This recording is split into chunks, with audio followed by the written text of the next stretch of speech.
Hannah Nichols, Public Information Officer for Beaufort County. Our meeting schedule this afternoon starts at 3 p.m. with our Community Services and Land Use Committee meeting. Then at 5 p.m. we'll have our regular County Council meeting. Today on the agenda for discussion and vote, we'll hear an update from Assistant County Administrators Audra Antonacci Ogden and Chuck Atkinson. And then we'll see a variety of items on today's agenda, including some property purchases, an amendment to the county's 2040 comprehensive plan, and even a resolution to name our newest Port Royal Library branch. So that should be exciting. As a reminder for everyone at home, you can follow along with agendas, minutes, updates, and news at BeaufortCountySC.gov. Tonight's County Council meeting is going to be pretty busy. We've got 4 proclamations recognizing live. Check out agendas, packets, minutes, etc. online at BeaufortCountySC.gov. Some announcements. I'm sure lots of you are excited. Today is the partial solar eclipse for Beaufort County. I believe it peaks at 3:09 today. And if you are going outside to watch that, please make sure you have your solar viewers. They need to be rated according to ISO standards to be safe. Moving on to announcements, please join us for one of our upcoming informational sessions on the proposed 2024 Transportation Sales and Use Tax Referendum. These forums will answer citizen questions regarding the proposed tax. Our next one is this Thursday, April 11th. It's going to be at the Hilton Head Island Branch Library, located at 11 Beach City Road. If you missed that one, the next one after that is going to be Thursday, April 18th at Buckwalter Recreation Center. And then our last one is going to be Monday, April 29th at the St. Helena Branch Library. So lots of opportunities to get those questions answered. County Council members will be in attendance. Our guest speaker will be Jared Fralix, who is our Infrastructure Assistant County Administrator. And the meetings are open to the public. No RSVP is required, no registration required. Just come on, come with your questions, and leave with answers. This Saturday, the Beaufort County Public Works Department of Solid Waste and Recycling has organized a secure document shredding event for county residents. That's going to be this Saturday, April 13th from 9 a.m. until 12 p.m. or until the truck is full. That's going to be at 140 Shanklin Road in Beaufort. Individuals are going to be limited to disposing of no more than 2 boxes, containers, or bags. Only residential quantities are going to be accepted, and no materials from commercial businesses will be allowed. We'll also not be accepting electronics at this event, but look out for a e-waste recycling event in the future. For more information, visit www.BeaufortCountySC.gov/recycle. This Thursday, April 11th, the Beaufort County Auditor's Office is going to close early at 3 p.m. for staff training. They are implementing a new communication system that will allow employees to assist the public more effectively.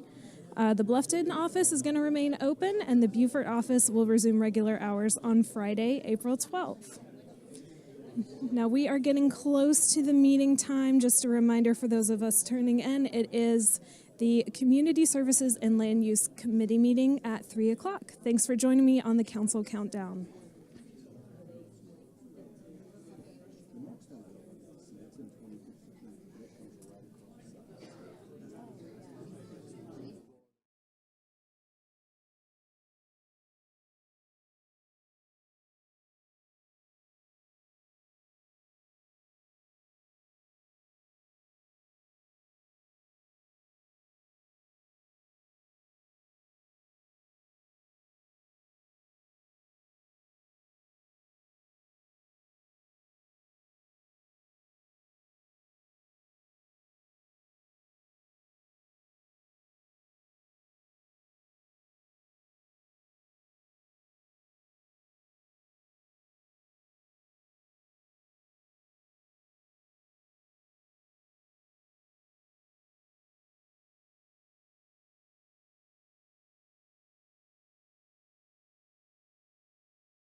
I'm calling the Community Service and Land Use Committee meeting to order. Yes. If you would rise with me and join me in the Pledge of Allegiance to the flag, we'll get started. I pledge allegiance to the flag of the United States of America and to the republic for which it stands, one nation, under God, indivisible, with liberty and justice for all. Thank you. Sarah, is the public been duly notified of the time, place, and date of this meeting? Yes, sir, they have. Okay, thank you. And before we move forward, I declare that we do have a quorum. Okay?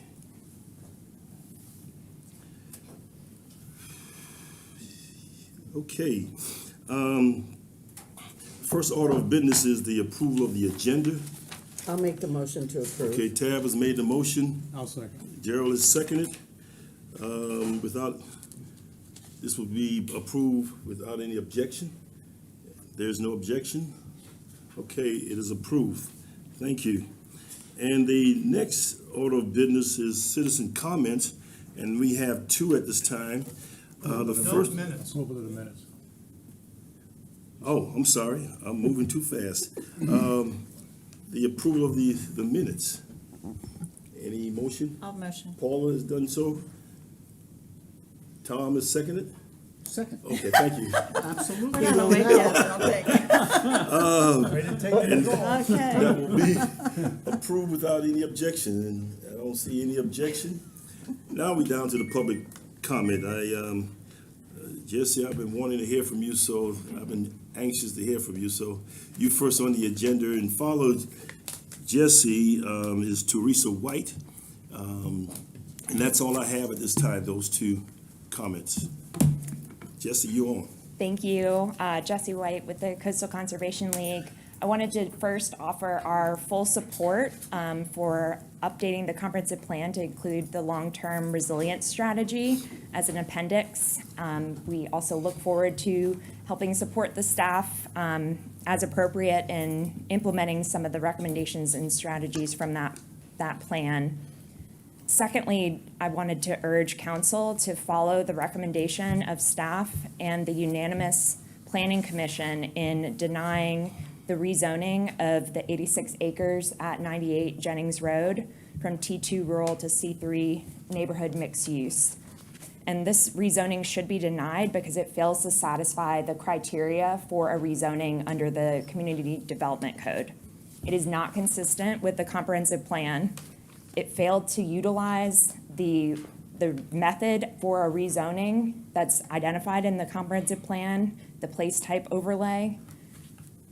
It has not demonstrated any community need, and in fact, the existing community has shown up in opposition to this development, and it's not compatible with the existing character, and it will have adverse impacts.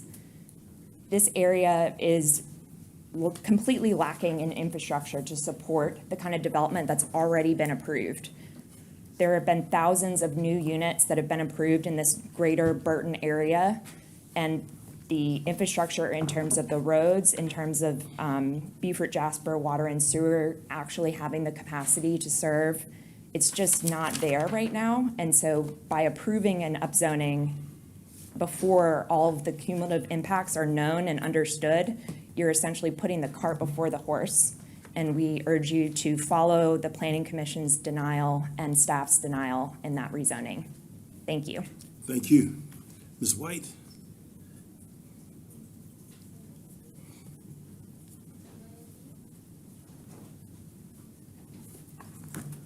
Good evening. My name is Teresa White. I am the founder and chief executive officer of the Pan-African Family Empowerment and Land Preservation Network, which is based in Beaufort and St. Helena. Today, I wanted to just briefly bring to your attention something that I recently discovered when talking to Jesse Gant, and that is that Beaufort County needs to have uniform zoning for all rural property. For instance, Mr. Gain, who owns property up in Big Estate, needs only a quarter of an acre to build a house. But on St. Helena Island, outside of the historic family compound areas, unless you already have a plot of land that's been in existence for over 50 years, you have to have 3 acres of land to build a house, which keeps a lot of people from being able to use their property, so they end up selling it because they can't build anything on it. And it ends up going to people who will use it to put campers on it and small storage areas and things like that. Also, I wanted to talk about how the CPO on St. Helena Island has been a double-edged sword for Gullah landowners.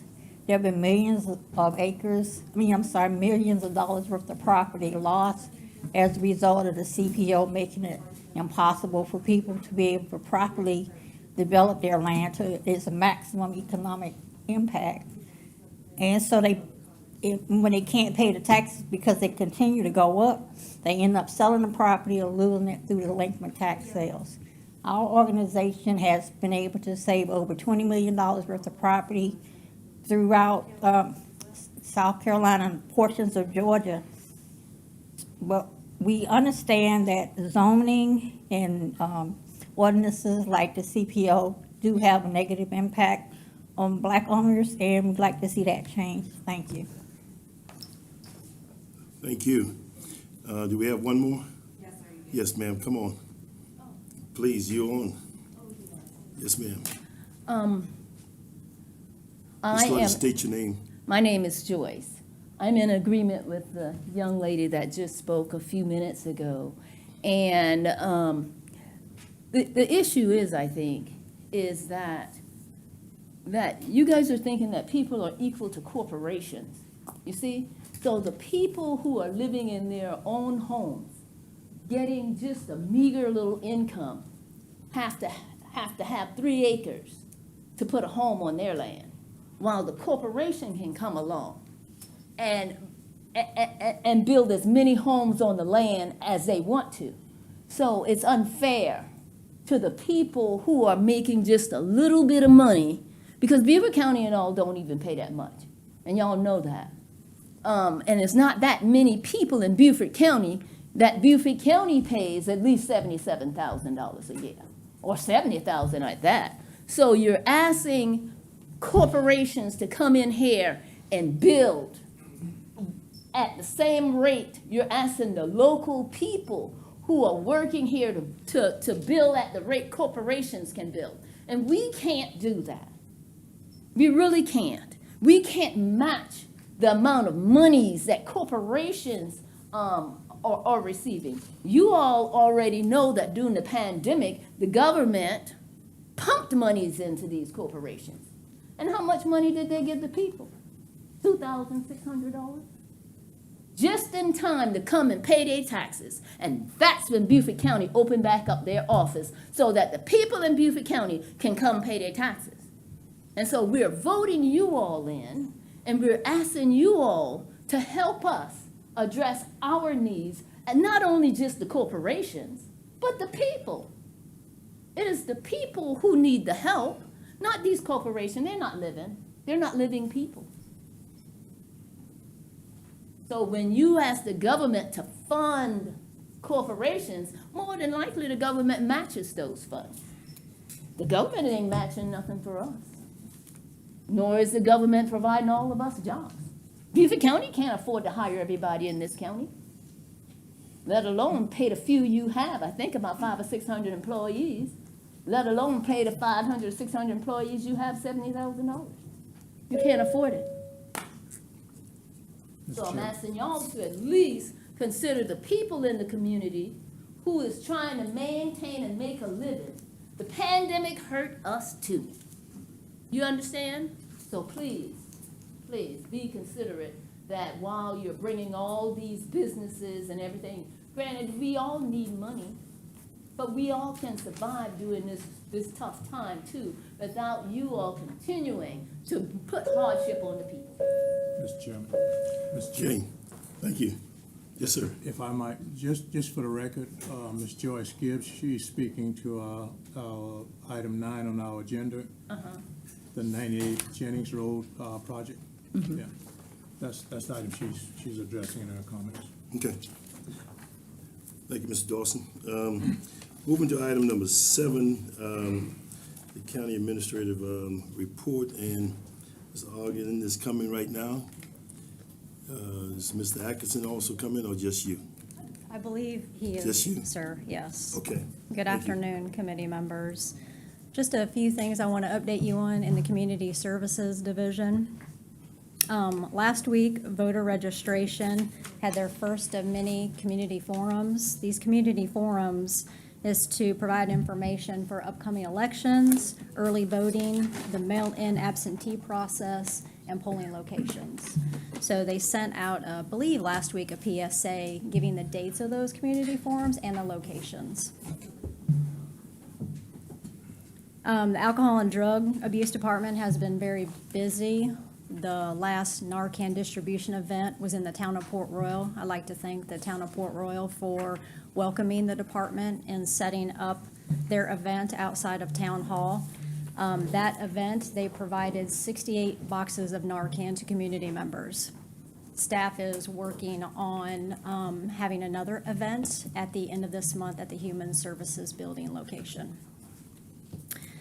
And final, the VA office, Dr. Furman, she's doing a tremendous job. The numbers of veterans that she is providing assistance to along with her team is increasing.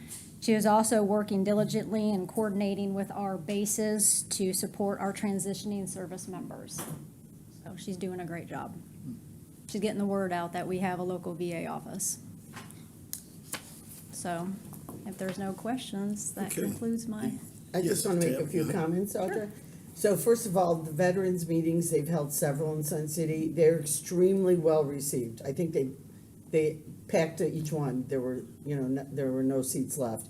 The voter meetings, Marie Smalls and her group that did them before, when I asked them, were great. And I hope people attend to learn more about registration and all the ways you can vote. And then the other one is the Narcan education distribution. I actually did it at the Bluffton Library. I thought it was great. Good service to our community. Yes. Because you never know when you're gonna need it. Yes, you're right. You're absolutely right. So they continue to have, I think last year they actually had about 13 events. Yeah. And we're only gonna increase those this year. It's a great job. Thank you. Thank you so much. Okay. That concludes my Anybody report, else? if there's no questions. Thank you. Thank you. Okay, Mr. Atkinson, behind you. Yes, sir. Yes, sir. So good afternoon to everybody. Happy Eclipse Day. I don't know if you had an opportunity to see it, but it's really cool. So I'm going to introduce Stephanie Nadgett. She is our Passive Parks Director. She's going to give a presentation and overview of the Pocataligo property, which you may have heard it also referred to as Cotton Hall, but it's the Pocataligo property to us. So with that, I'm going to turn it over to Ms. Nadgett. Thank you. Good afternoon. Hello, Stephanie. How are you? Good. Okay. I have lots of pretty pictures. I hope. Okay, great. And I can use this? Okay. All right. Okay, so today I just wanted to give you a brief update about Pocataligo Preserve, which, as Mr. Atkinson mentioned, you know as the Cotton Hall acquisition. We are naming it Pocataligo Preserve in honor of the Yemassee town that was in the area at the time, and to just kind of give it a little bit of a different context, considering the other side of this property is still under ownership as Cotton Hall and being run as a business. So just to kind of separate the two there. So first, just a little bit of background about the preserve itself. You can see on the slide here, the blue is the outline of the county's acquired property. It was annexed into the town of Yemassee in 2021. It is bordered by Highway 17 on the west, Cotton Hall Road on the north, Cotton Hall and Tomatley plantations on the east and south. It is 527.17 acres, acquired by the county in October 20th, 2023 for approximately $4.5 million, which is just shy of, or just over $8,000 an acre. The purpose of this acquisition was to protect and improve the water quality in the Ace Basin, and also specifically for non-motorized public fishing access. So the purpose of the acquisition helps direct future planning efforts for the property. And so based on those two objectives is kind of how we're moving forward with planning for water management and land management. So the water management on the property, we've been collecting some data since October. Our last water collection was on March 5th of this year. We did find that water is flowing from the north and the west through the property to the southeast, which are the blue arrows on there. At the time that we collected water, there was fresh water at Cotton Hall Road, so we know that fresh water is moving through the property. So those salinity levels were at 0.00 there at the culverts along Cotton Hall Road. The overall management goal is to provide habitat for diversity of wildlife and fisheries and improve the water quality. Since we do collect water, we have an opportunity to hold it on property and provide better quality leaving our property. So as it goes out to the sound, we have an opportunity here to improve water quality coming down through us. We are collecting monthly observations of flow and salinity to just try and keep track of that as we move forward with future planning efforts. This is kind of a close-up of the main open water impoundments. We do know there are control structures on Bindon Plantation, which is in the green on the left, and on Tamale Plantation and Cotton Hall Plantations, which is in the orange on the right. We also have our own weirs, trunks, and culverts located on county property, which are in various states of use. Some of them appear to need some repairs, so we're going to be looking at that and evaluating that in fiscal year 25.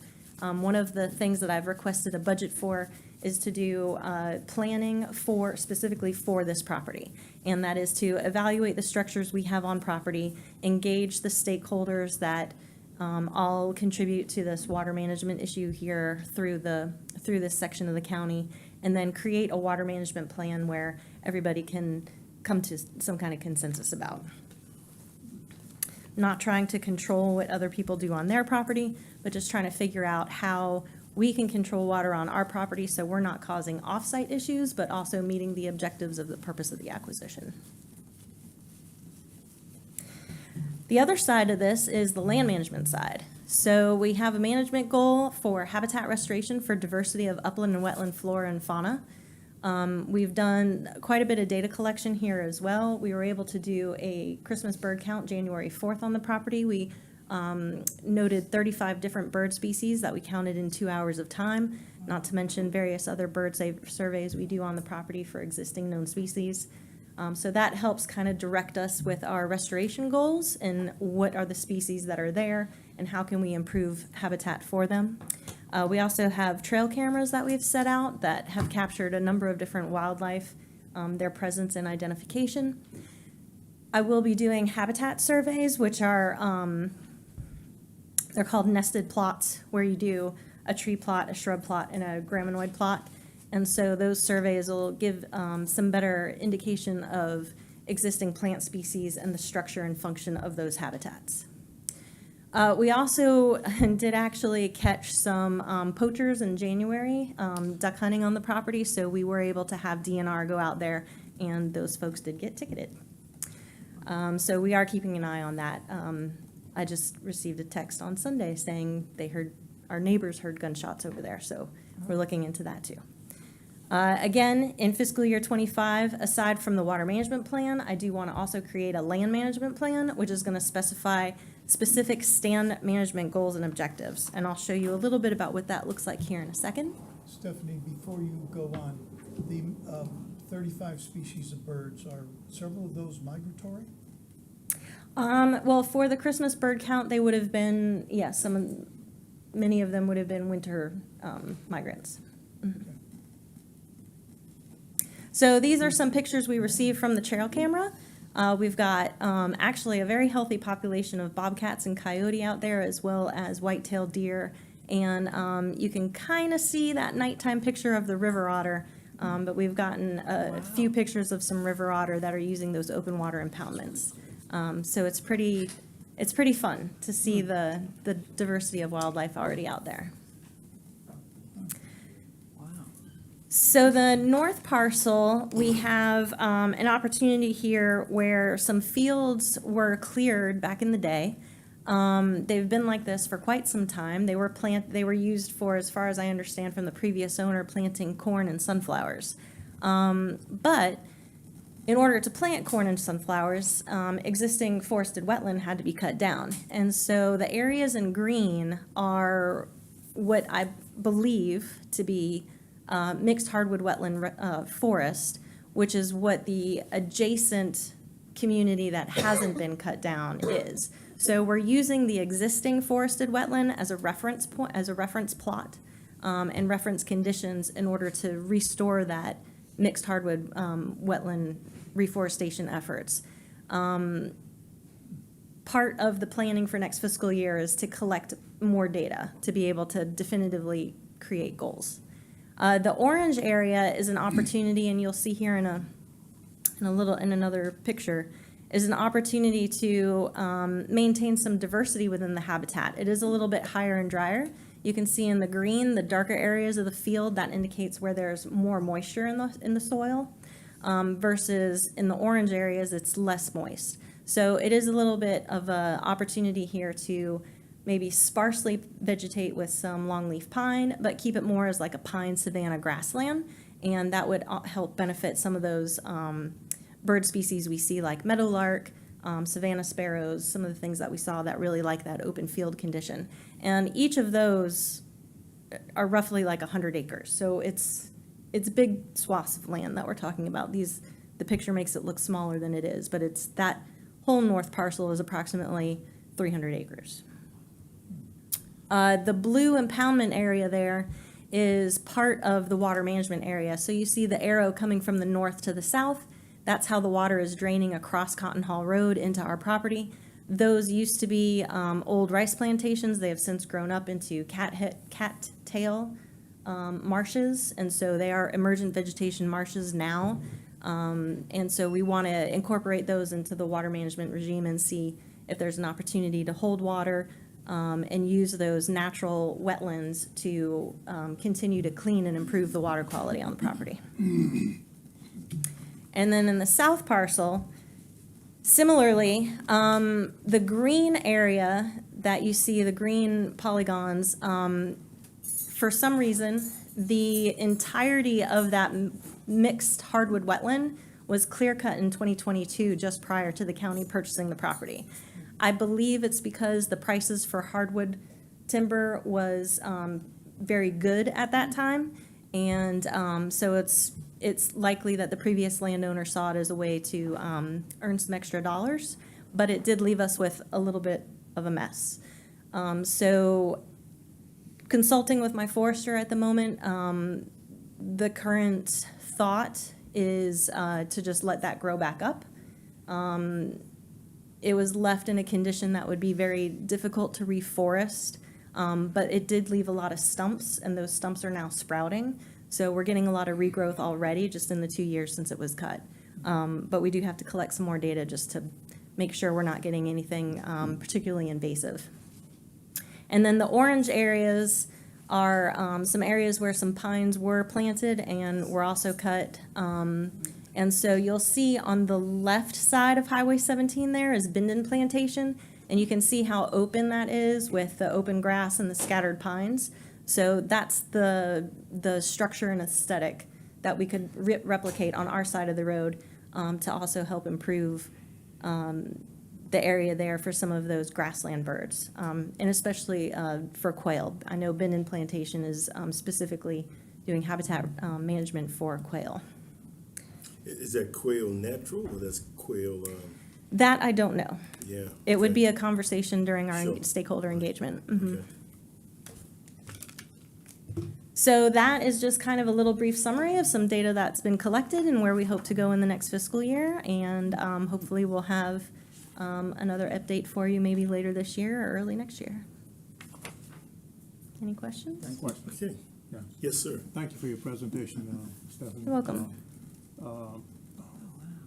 This is a beautiful project, a beautiful piece of land with Cotton Hall and the adjacent properties. But I'm always concerned about us making sure as we spend these dollars to acquire these property that the public still has access to it. Can you speak to public access, not only to the mainland, but to the water resources also as far as fishing is concerned? Yes, absolutely. So I'm hoping that by the end of fiscal year '25, we'll have our plans in place. One of the problems with providing access right now is that the infrastructure isn't necessarily there to be able to get people to the water.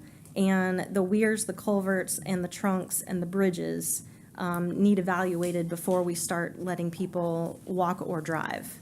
So I want to make sure that we have the infrastructure in place to be able to accommodate. And then, once I have that plan ready, then we can start planning for public access. Okay. Keep us posted. Yes, absolutely. Any other? Okay. Thank you. Before you go, Yes. I probably want to know, and I think you alluded to that a few minutes ago when you answered Mr. Dawson's question, the real goal for, I'm going to call it Pocatello Preserve. I like the name. Thank So I'm you. going to use it, Pocatello Preserve. What is the real goal? What do you envision happening there? But you still have time to plan for that and stuff. So that'll be a real concern, or interest of mine and stuff going forward. And I think that was really the only question I had. Yeah. Well, I mean, the end goal is to accomplish those two purposes for the acquisition: improve water quality and public access. And how those develop over time is going to really be dependent on the stakeholder engagement meeting that I have in the next fiscal year, and then once we get to the public planning process, the things that the public would like to see there. So. One of the, let me stop there. One of the concerns that have been expressed has basically been one of the county being in a position to manage a plantation, and we're not plantation managers. So Correct. Yeah, so that's basically, and I'm not looking for an answer right now, but it's really one of where do we go with this property? And I think Mr. Dawson really talked about opening up to the public, but you still got to do something to manage, which means you have to provide some revenue there to support that kind of endeavor. I don't know that. I'm just Yeah. throwing that on the table and stuff. So, yeah. So it is very different. My background is actually as a land resource manager for state and federal agencies.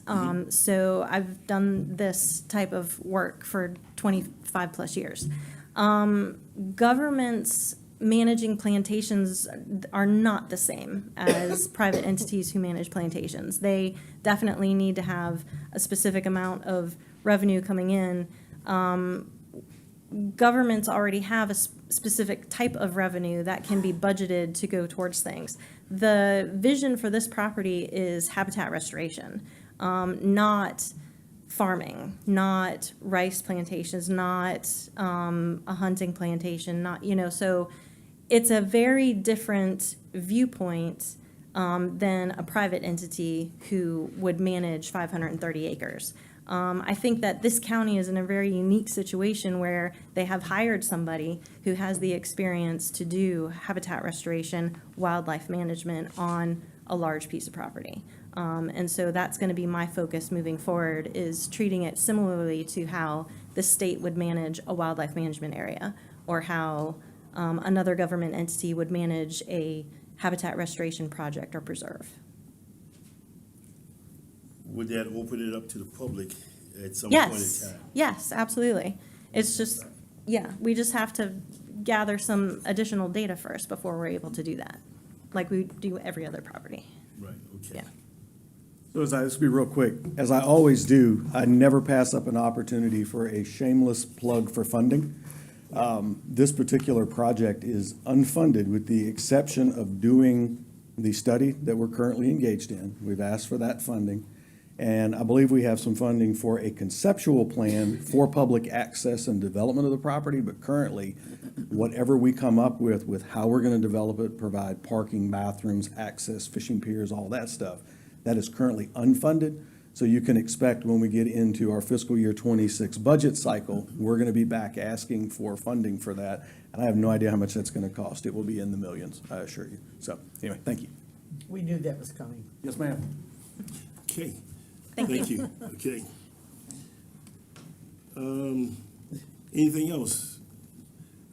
No, then we're down to number 8, which is an recommendation approval for council first reading on an ordinance amending the Beaufort County 2040 comprehensive plan to add Beaufort County long-term resilience strategy as in the appendix. Is that you, Rob? You gonna speak before we put a motion on the floor? Well, actually, I'm going to introduce our speaker, and that's Okay. our environmental long-range planner, Juliana Smith. Yeah. We're excited to bring this forward to this committee and hopefully to county council, basically a chapter that outlines our strategies for implementing our resilience measures in our comprehensive plan.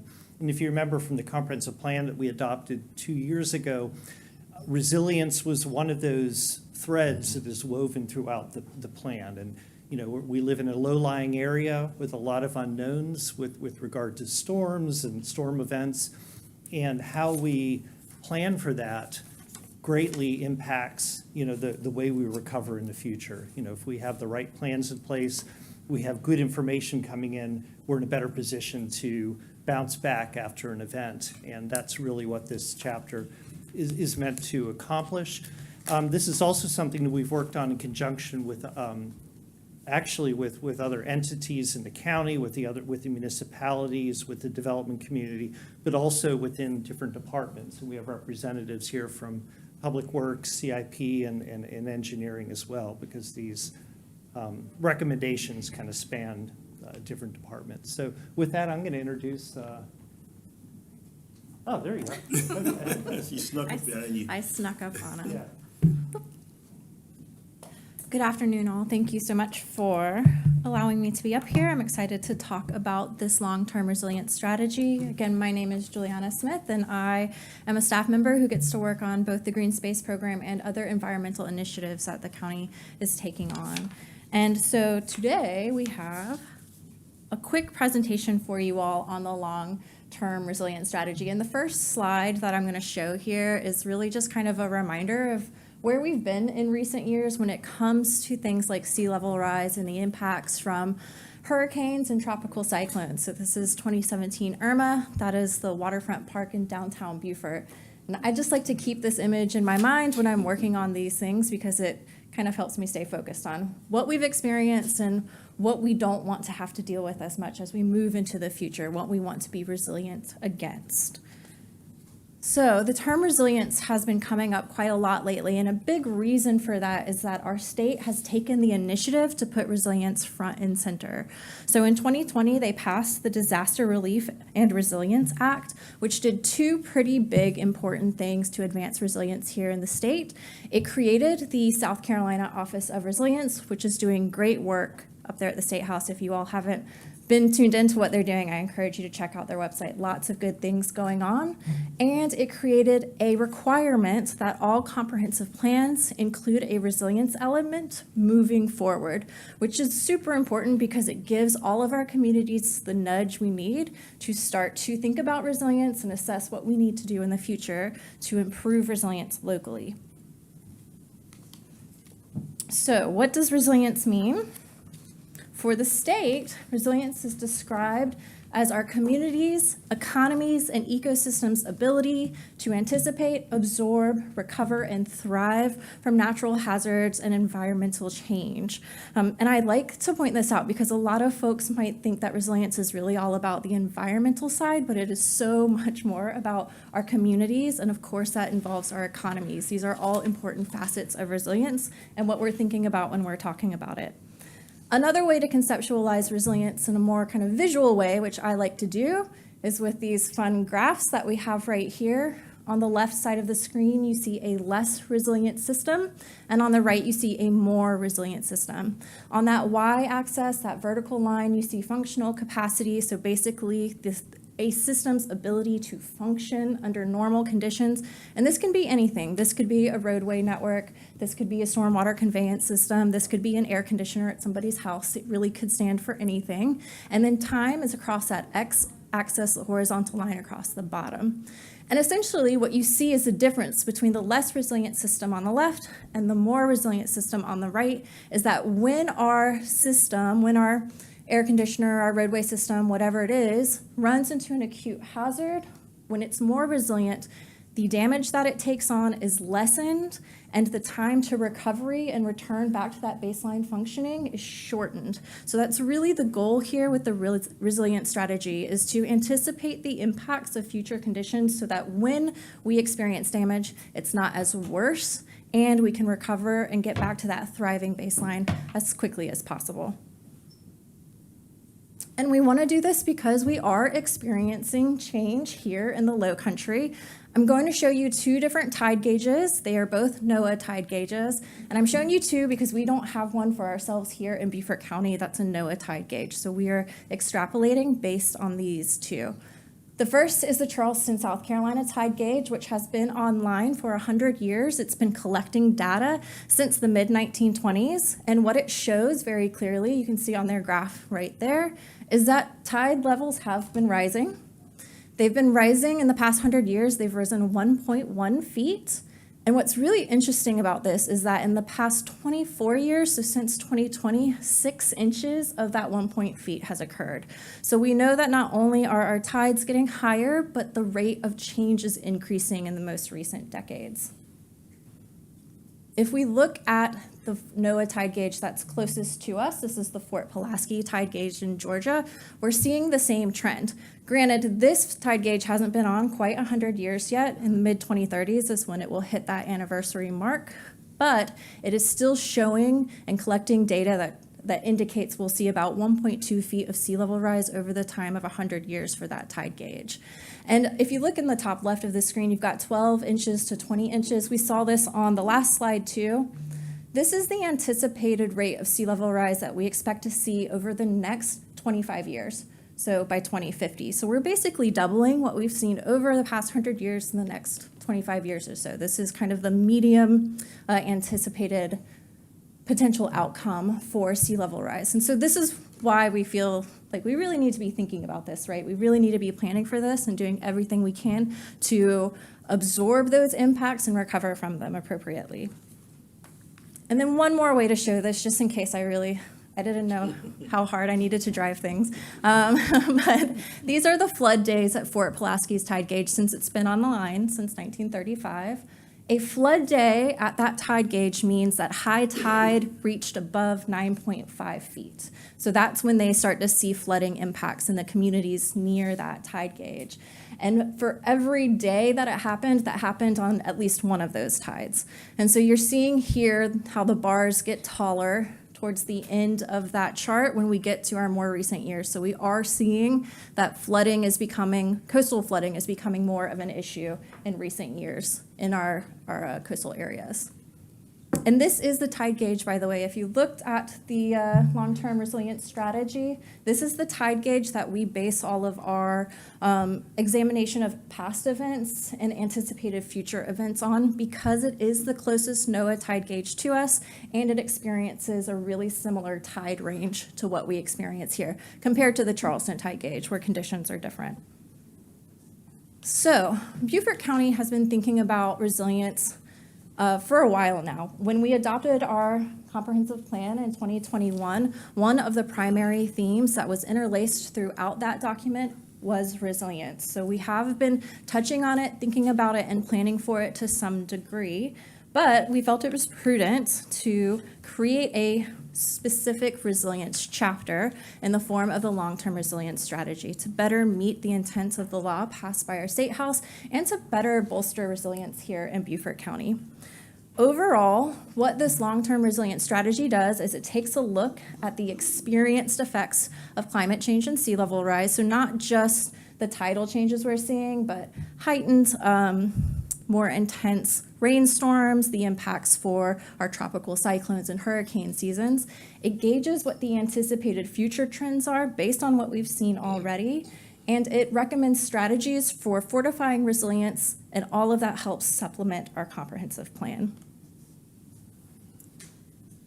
Probably the most exciting part about the plan is what it helps direct us to do. So we have 4 resilience strategy groups outlined in the plan. Each of them come with a myriad of different strategies, working with different partners locally who are supporting resilience. The first is awareness, and this is basically making sure that all of us making decisions and all of our community members and partners are aware of what's happening on the ground and what we expect to happen in the future, so we can all kind of walk lockstep towards a more resilient future. Study identifies where we have information gaps. For example, those tide gauges, right? And what we need to do to fill those gaps so we can have the best understanding about sea level rise impacts and climate change impacts locally. And for the tide gauges, this was in our comprehensive plan, we did install tide gauges locally in Beaufort County so we can start to see and understand how tides really happen here and how it compares to the data sets that we already have access to. Then we have the Action Resilience Strategy Group, which is, of course, taking action, taking all of that information that we've gathered and understand and beginning to implement practices, strategies, and policies to address those resilience issues. And then the last one, and if you looked in the resilience strategy, you probably noticed this one's quite brief. It's a small strategy group, but I want you all to understand it's really, really important. And that's because it basically guides all of us to take a look on a regular basis at the updated science so we can make sure we're still in the know, we still are working with the best information policy, and also reassess any practices or policies that we've put into place to make sure they are still functioning the way that we intended them to function. And I find that step in and of itself an incredibly resilient group. Now, while all of this was going on developing this resilience strategy, we've had a group, a staff-led group called the Coastal Resilience Working Group come together to start talking about what resilience means and looks like for our different departments. And Rob mentioned we do have some of our fellow colleagues here today from different departments representing their portions. And so I'm going to flip it to the next slide. And I'm going to invite Brian Bauer from our engineering department and Eric Larson from our capital projects department to come up and just say some brief words to you all about what resilience looks like for them in their departments. Thank you, Juliana, and thank you all for letting me be here today. I am Brian Bauer. I'm with the engineering department. So I wanted to come and talk to you about mainly the second step there, the study. And where that leads us for engineering and public works is through a vulnerability assessment. For engineering, that's going to look at studying our roads, identifying any low-lying roads, causeways that may overtop during high tides, king tides, storm events, make sure that our evacuation routes are still able to be used in those storm events to get everyone in and out safely. And also if there's any communities that may be cut off from their only ingress, egress because of tides and storms. And that's going to influence how we design these projects moving forward also. If we can identify issues that we have, we can then look at that at the design process, whether it's implementing new green infrastructure or living shorelines to help protect these causeways so we don't have issues with washouts during storms and making them unusable afterwards. That's that bounce back. If it fails during a storm and we can't get people back in, it doesn't give us that bounce back to reuse it quickly. And the same is going to go for public works. They're a little bit ahead of the game. They've done some stormwater vulnerability assessments on Liaison and St. Helena. They've looked at their boat landings and marine, and they're trying to implement some of that. But it's the same thing. If there's nowhere for the water to go during these tides and these storm events, it's going to go where we don't want it to. So being able to identify those areas and what can be done to correct that is a huge portion moving forward. So I'll turn it over to Eric Larson and let him talk about it from the capital project side. Good afternoon. I'm Eric Larson with Capital Projects and Facilities Management. A lot of everything that Juliana and Rob said, or excuse me, Brian has said is applicable to facilities as well, but we're dealing with the additional vertical factor. And even though we're looking to make sure we don't site buildings in flood zones, we're also looking at tropical weather as winds-driven rains, high winds for a hurricane, So what our resiliency concept, when we think resilience, we're thinking about, will these buildings withstand flooding? Will they withstand high wind events? Will they withstand wind? Power outages, generators, and that, resiliency and power. We're also looking at, and it's not really, this is in addition to what's been presented already, we're also looking at energy efficiency in our HVAC systems, our lighting systems, and all those things that make up the building envelope that make a building more efficient and cheaper to operate. So our program is similar to what Brian was just discussing. We're going to educate. That's the first step. And so meetings like this today, where we show you the issues and tell you about where we are and where we want to be. Our next step would actually be to do that conditions assessment.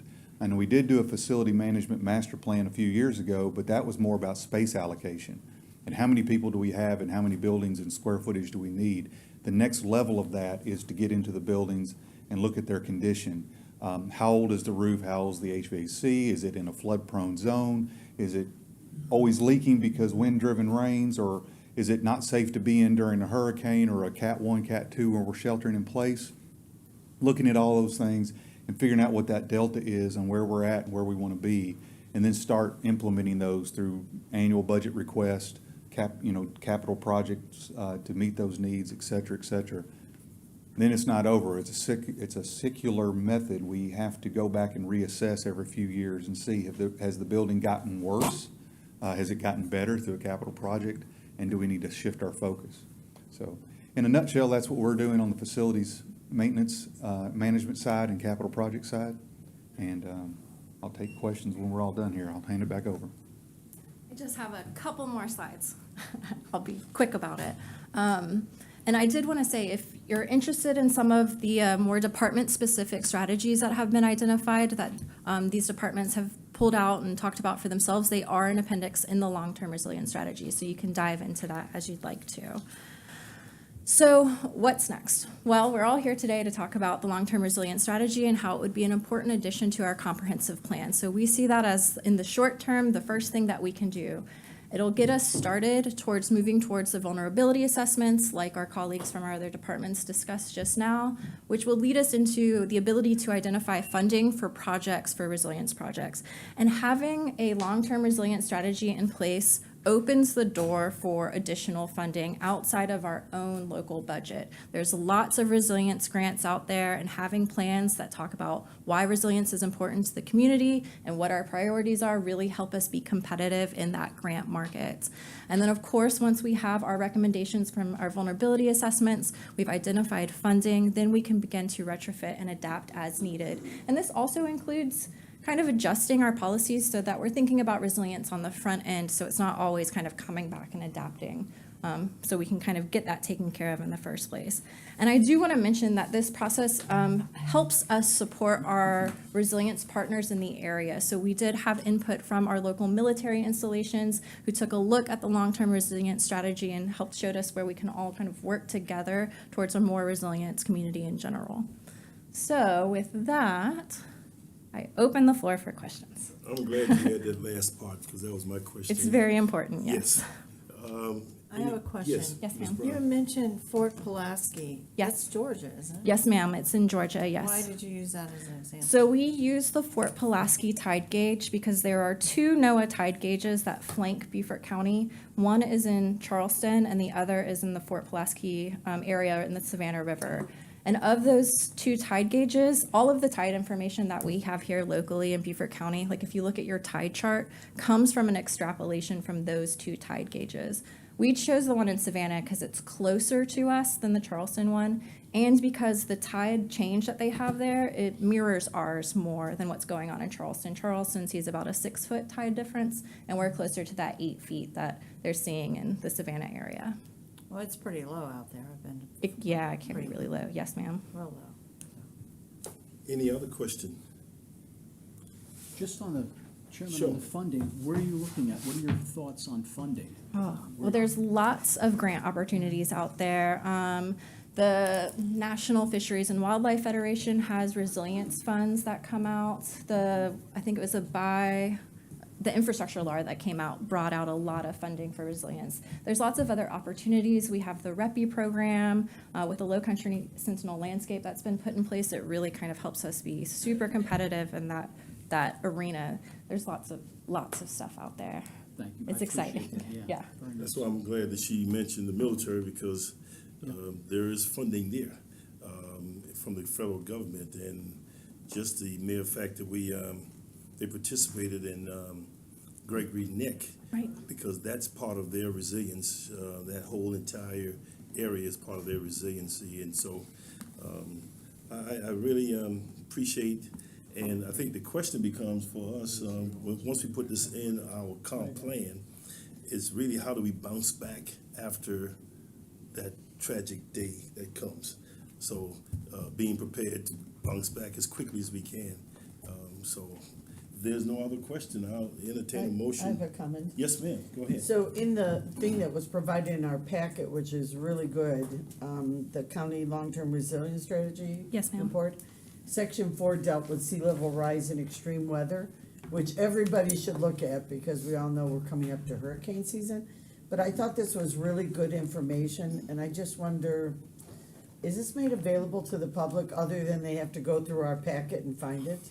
I imagine when it's adopted, we will have it up on our website so that anyone can see it. Yes, ma'am. Because sometimes when it's in our packet, people are like, I don't know where to look for it, you know? Yes. But I think there's really good information here. Thank you. I think Julian will be amenable to visiting communities as well. Oh, yeah, absolutely. She's done it for me, so. I love talking about Yeah. stuff. We can tell that, yes. Any other question, a motion to move this forward? So moved. Okay, Mr. Passman, is a motion that we approve for first reading, send this to county council to include in our 2040 comprehensive plan. Is there a second to that? I'll second. Mr. Dawson, any question? No? Any objection? I'll move that we approve this without any objection. Thank you. Thank you. Okay, we down to number 9. It's consideration of an ordinance amending the zoning map for 86.16 acres on our map R128 2264, located on 98 Jennings Road from T2 rural to C3 neighborhood mixed use. And this is coming from Rob again? Yes. Yes. Oh, yeah, I'm sorry. Before we get into discussion, Mr. Chair, I'd like to make a motion that we go into executive session to get legal advice. Concerning this matter? Yes, concerning this matter. Okay, there's a motion to go in executive session for legal advice concerning this matter before we act on it. Is there a second? I'll second. Second by Mr. Dawson. Are there any objection to that motion? Hearing none, we are in executive session for legal matters concerning 98 Jennings Road. We shouldn't be that long. Shouldn't? No. Okay.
Our chairman is not back yet.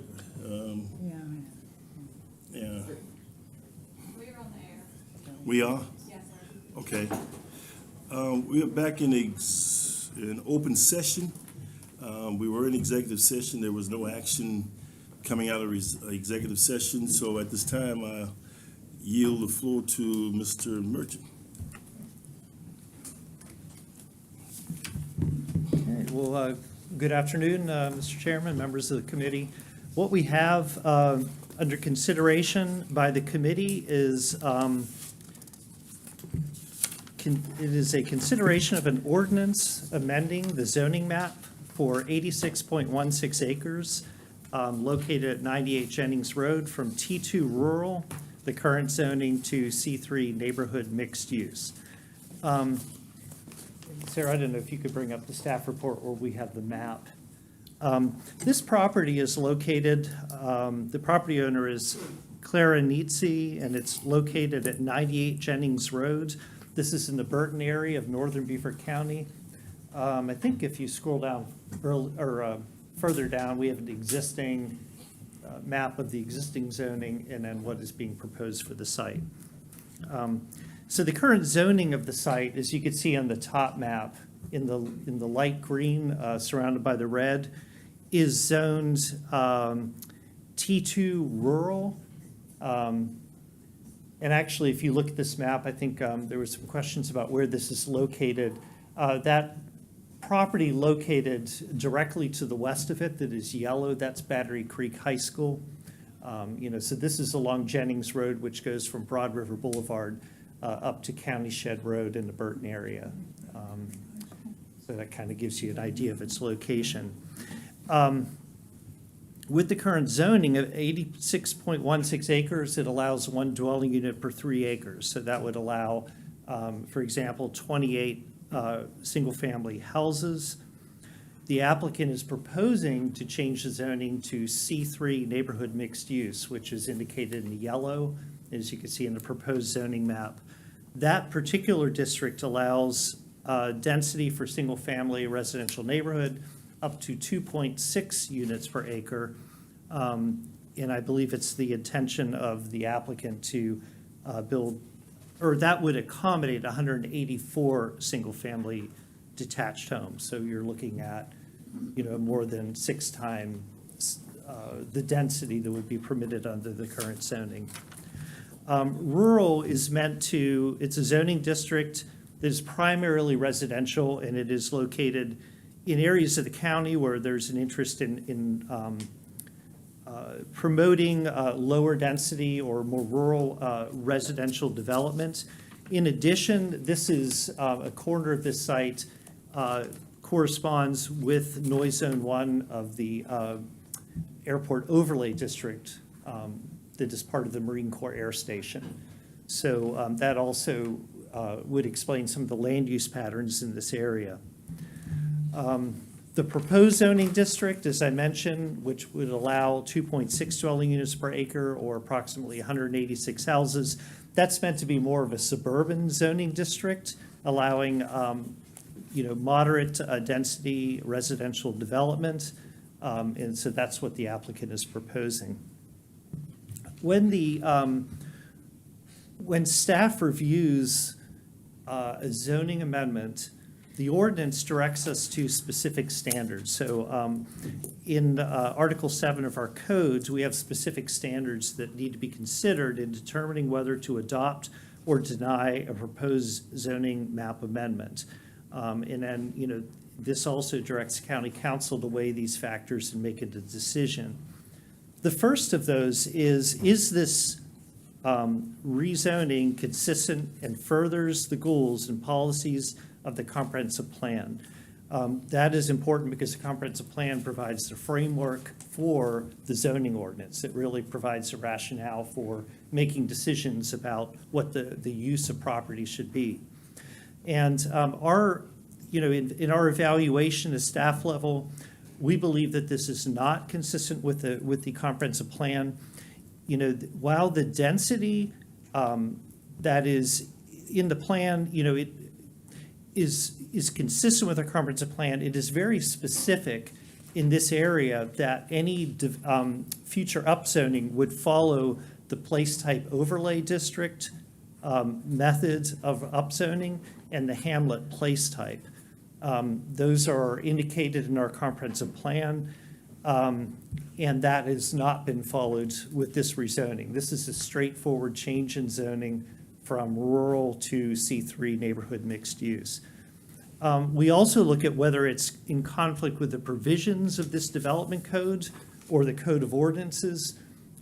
Because of that same factor, staff believes it is not consistent because the community development code also directs, where it corresponds with the hamlet place type, that method for upzoning is used when they consider upzoning the property. The third question is whether this addresses a demonstrated community need. And as you can see in this map that it's provided in the staff report, there's plenty of land in that area that is zoned currently C3 neighborhood mixed use. And what we would be looking at is, has this land that is currently zoned for that purpose, what level of build out and what capacity has that land been used? And it is, staff's, belief that there's still plenty of land here, of different sizes. Some of it is developed, but there are many properties in this area which are undeveloped. Number 4, required by change conditions. This is kind of a similar question as number 3. We do not believe that the conditions in this area are, the development trends are leading to, we must change the zoning to allow more development.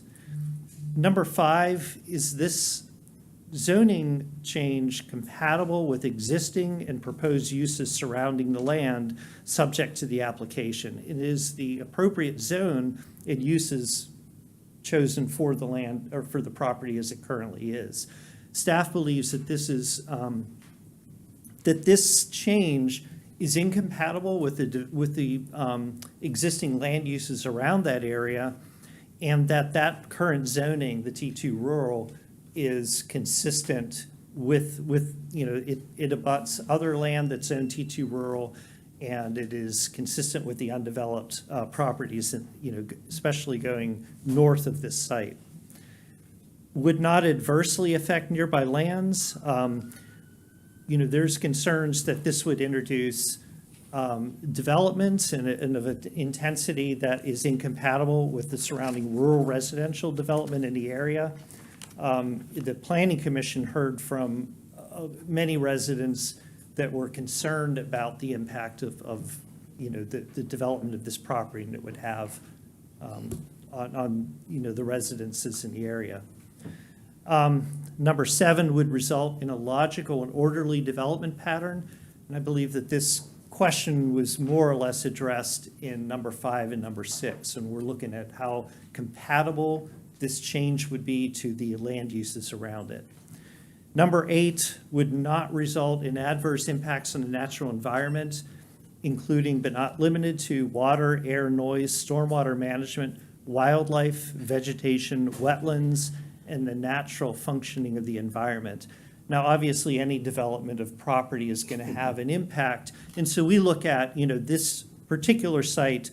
I mean, there are some freshwater wetlands, and we believe that our community development code is adequately, equipped to address things like stormwater, natural resource protection. So that really is not a factor in our decision in this particular property. And then finally, would result in development that is adequately served by public facilities, streets, potable water, sewage, stormwater management, solid waste collection, disposal, schools, parks, police, firemen, emergency medical facilities. We did reach out to the school district. Capacity in this area is not nearly the issue that it is south of the Broads.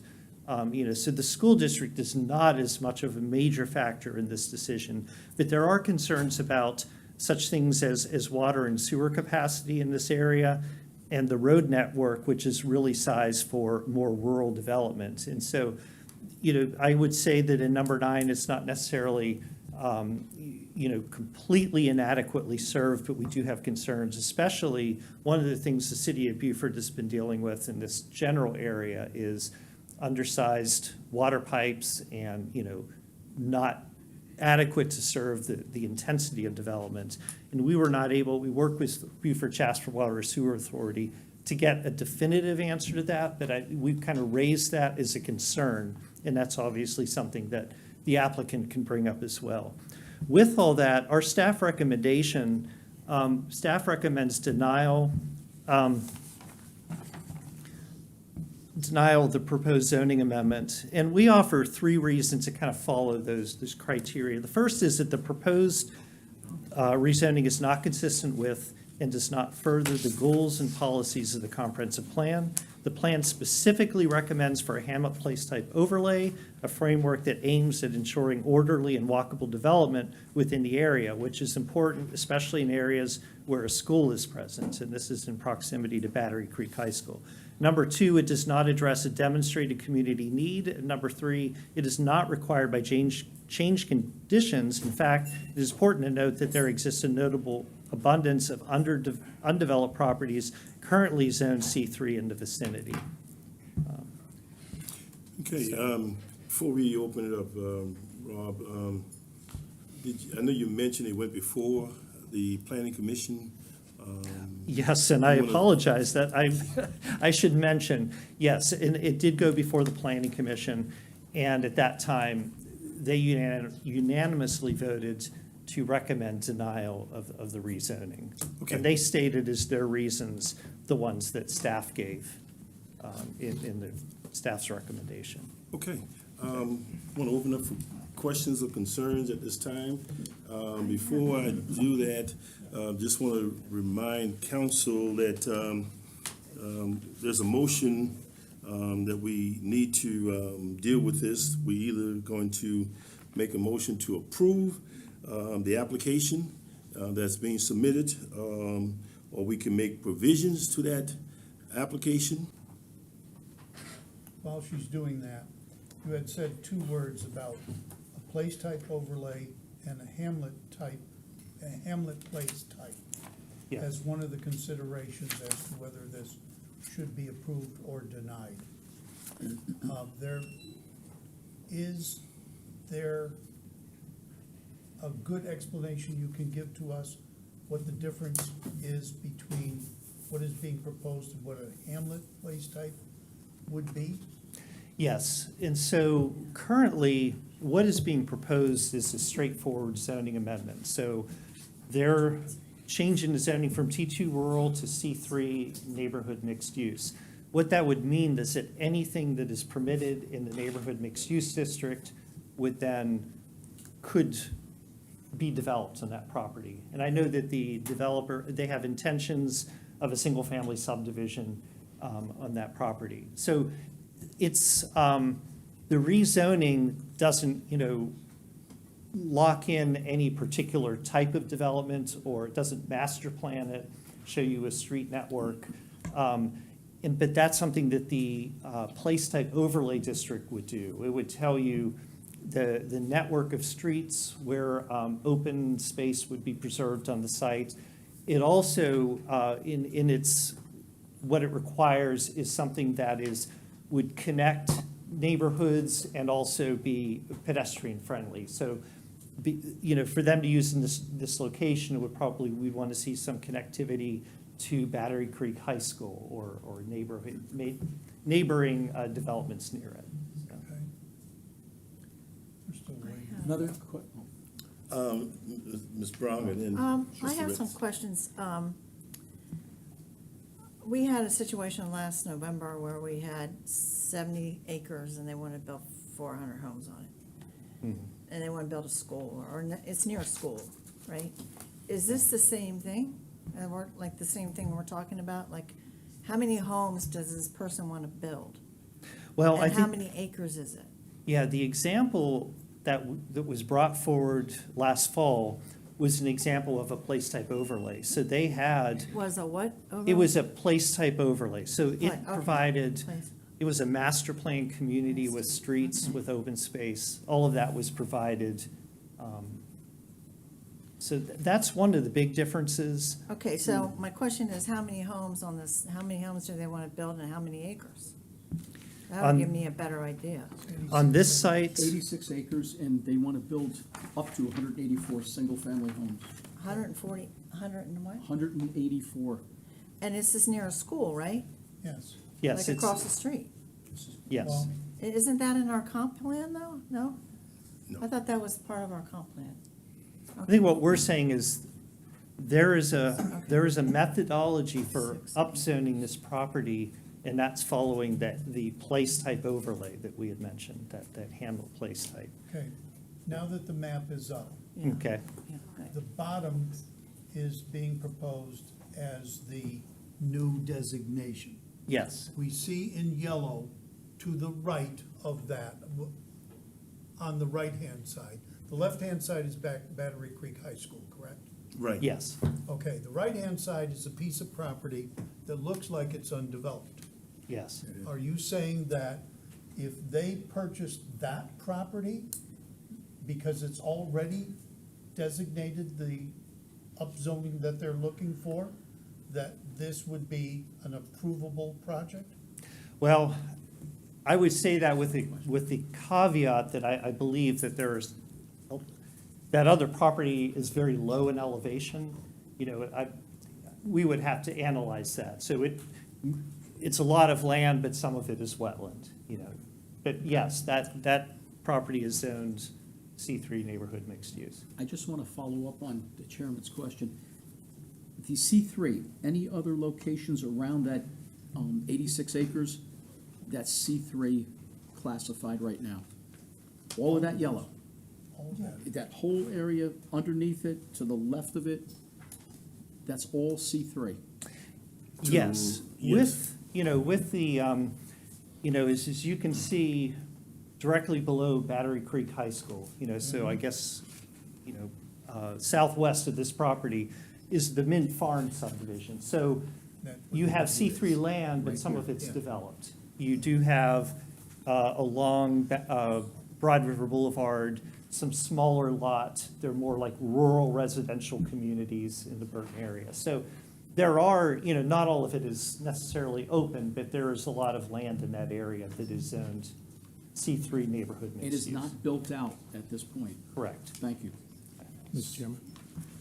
Mr. Chairman.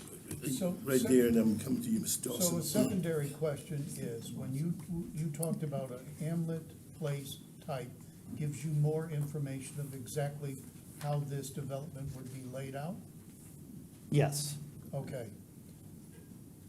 Which is not what has been given to you at this point in time? This is a straightforward rezoning where we're merely Okay. weighing the factor of should we adopt this new district for this Okay. property. If in fact council denied this, could they come back and say, okay, based upon what we've heard from council, we want to go back and talk to you about making a Hamlet Place type? That is an option. I mean, obviously, then it comes down to the details of how that's laid out and everything. But yes, I mean, that is an option for this property. Okay. That's in the comp plan, Yes. right? Yes. Oh, that's, okay, but this is. The Hamlet Yes. is in the comp plan, yes, Yeah. sir. Okay. Mr. Dawson? Yeah, the current request of the Jennings property is basically in my district, District 1. And as the council representative of that district and that community, I've held 4 community meetings, 2 with Rob and, 4 with Rob and 2 with the community. Initially, Rob and I met. Rob introduced me to the project and what all's involved, the number of acres and the upzoning that they were requesting. And following that meeting, I scheduled a community meeting and had Rob present to present to the community. The community at that time were more or less, some were for and some were against, and so we didn't have a good feeling of moving forward with it. And so then the effort was made to reach out to some more of the community members to attend the next meeting, the second meeting. And that meeting basically ended pretty much the same way. Some were for and some were against. After that meeting, then Rob and I met after I had been presented with a petition of about 100 names from the community who were in opposition to the project. And then Rob and I met and we discussed it, and I informed Rob that the community as a whole does not support this request. And as the council representative, I could not support it as well. So that having been said, I'm going to make a motion and put it on the floor. And I move that we deny this request for the rezoning for the following reasons. First of all, based upon staff recommendation of denial, based upon the Planning Commission of unanimously denying the request. And so I request that we as council, we deny it for these following reasons. One, it is not consistent with the goals and policies of the Comprehensive Plan Code and the purpose of the Development Code. Two, it is in conflict with the provisions of the Development Code and our Code of Ordinances. Three, it does not address and demonstrate the community need. In fact, the community is totally opposed to any growth and development. They support the required zoning that it is zoned now, and that is T2 rule. It is not compatible with the existing and proposed use of the land surrounding this land. It would adversely affect the nearby land, and it would result in adverse impact on the natural environment, water, air, noise, stormwater management, wildlife, vegetation, wetlands, and the natural functioning of the environment. And last but not least, it would result in development that is adequately served by public water, such as streets, potable water, sewer, stormwater management, solid waste collections and disposal, schools, park, police, fire, and emergency medical facilities. That's my motion. Your last comment was it would or would not? Would not. Okay, I'm sorry, okay. Is there a second to that motion? I'll second the motion. Okay, it's been properly motioned and seconded. It's on the floor at this time, so are there any question? Okay. Well, I have one Sure. item. It's my understanding there was some inclusion here of workforce housing, or no? No. No. Wrong one? The proposal is to build single-family houses. And I think the definition of workforce housing, that's something we would have to see in terms of what market, that they're, marketing these houses for. I didn't know if you would, because I know the applicant is here and wants to, were you having public comments, or is that just at the beginning of the meeting? I don't know, we're receiving it, and we're gonna forward this to county council for first reading, or for the denial, whichever comes out of here. And it doesn't call for a public hearing at this time, or public meeting, but that will be the time, I think, Mr. Chairman, if that's appropriate for it to be brought forth at that time now. Yeah, just for the edification of the public and those listening online, no matter what the committee does, either recommend or deny, it must go to county council, especially if there is a denial. And if there is a denial, the first hearing, the first reading will be the public hearing. Because if action is taken to deny, that would end it. So that's why it will have to be a public hearing. Okay. Thank you. But I don't have a problem yielding to is the owner or the developer, whichever one is here. I mean, you can speak. Mr. You Chairman, Mr. Chairman, Mr. Chairman, procedurally, you guys are in the process of taking a vote on a motion that's on the floor. So I would encourage you to move forward with your vote. Sure. Okay, I appreciate that, keeping me straight. So it's on the floor as a motion and a seconded. And are there any objection to the motion that's on the floor? To forward it to council for the denial that's articulated by Mr. Dawson? I would like to forward it to council, or whatever. Okay, forward I it mean, to it's gonna go before council. no matter So what it's, action we take. it is to go before council as a denial recommendation with the listing, I think there are 1, 2, 3, 4, 5, 6 that has been articulated by Mr. Dawson, and I think staff has that in the motion, or do I need to read it out? Don't ask me to read it out. No. Okay. Okay. No objection? Okay.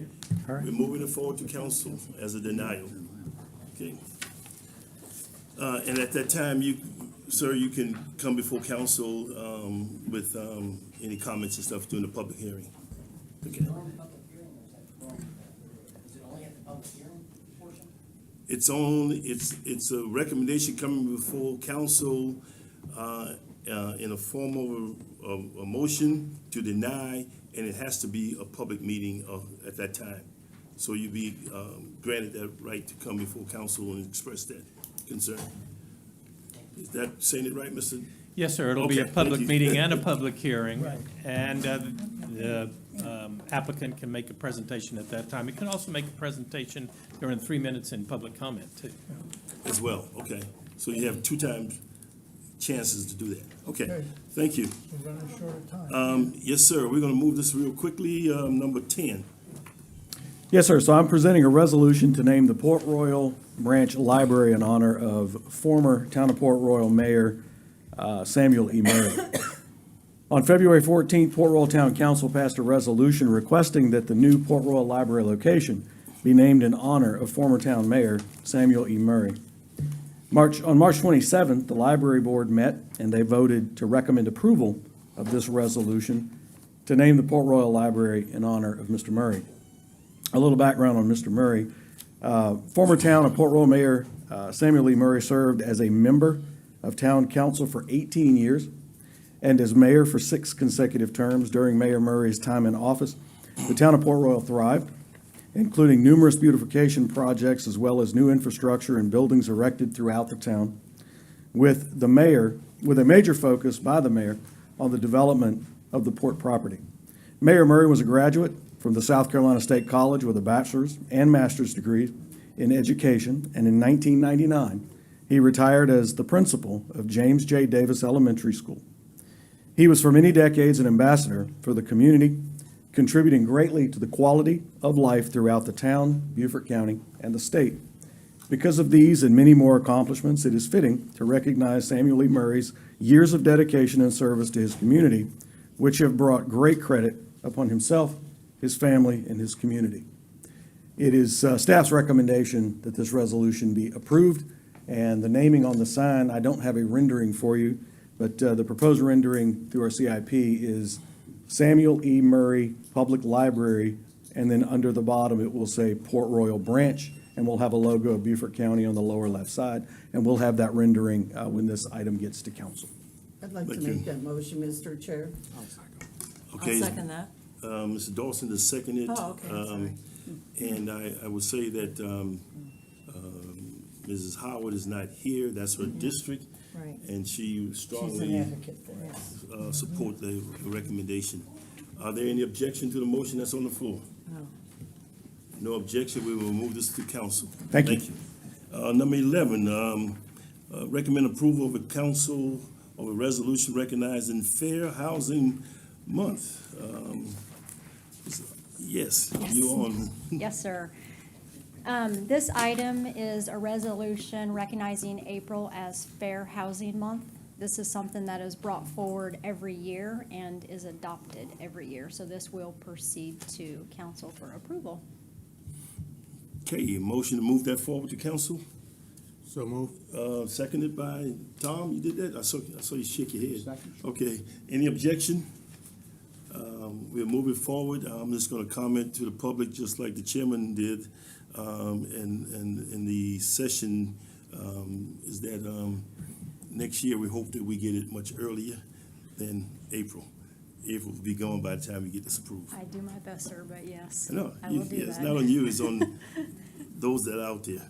Yes, Thank sir. you. Thank you. Okay, and number 12, recommend approval to council of a resolution authorizing the interim county administrator to execute the necessary document and provide funding for the fee simple purchase of real estate identified on the tax map, which is on Boundary Street, and I will hear from Amanda. Yes, ma'am, Ms. Flick, yes.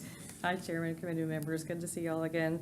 This is coming back forward to y'all from the Rural Critical Lands Preservation Board. Y'all saw this earlier for due diligence. It is now coming forward for purchase of fee simple. Again, this is 0.81 acres on Highway 21 in Beaufort, and this is a picture of it. They've got the sheds for sale on this property. This is similar to the properties that we already did on the lower Boundary Street, where it was the Wendy's, and all those parcels. There's 4 or 5 parcels, and we bought them, and they turned into a park. This is a partnership, again, with the city of Beaufort, Beaufort County Open Land Trust and County. The city of Beaufort has already bought the piece on the other end of this, the bookend, the Sherbert piece. This is, we're gonna do the other bookend and then look for the pieces in the middle in the future. And so this one is coming forward to you for purchase for $335,000 today. Okay, and this is based on the appraised price, and the asking price was a little bit more than that, but it's based on the appraised price, so Yes, sir. that's great. Is there a motion to move forward with this purchase? So moved. Okay, is there a second somewhere? I'll second that. Okay, for discussion, or you seconded to move it forward? Just moving forward. Okay, is there any objection to moving this forward? See no objection? Huh? Can you please tell us who the first was? I was. Yes, I'm sorry, Ms. Fassman did this motion, and Ms. Brown. Got you. Okay, no objection, the motion passes. Okay. Okay, and you got one more? Yes, sir. Okay, go ahead. This one is just for due diligence. This is the Wallace Creek property. When Public Works did an assessment of all their public boat landings, they found out that this one was not owned by the county. It is privately owned. It is currently for sale. It is 0.5 acres off of, I forgot the road, I'm sorry. But anyway, it also includes a 27-acre island, which the aerial shows the area in orange is the island, and then the landing is back on the highland. So this would be a possible partnership between us, or Rural Critical and Public Works. So this is just moving forward for due diligence to do some more investigation to see if y'all are interested in this. And Rural Critical approved this to move forward for due diligence, so now it's coming forward to y'all. And it's really two interests in this at this time? Yes. And we'll Public decide, Works. the due diligence will look into what's gonna happen and how it's Appraisal. gonna be split and how much money, who's gonna do what. That's what the due diligence is for. Yes, sir. Okay, and this is in keeping with, particularly with the boat landings, keeping those boat landings open and stuff, so, but the owner owns both, and they don't desire to split. Correct. Yes, so it comes as a package deal. Yes, sir.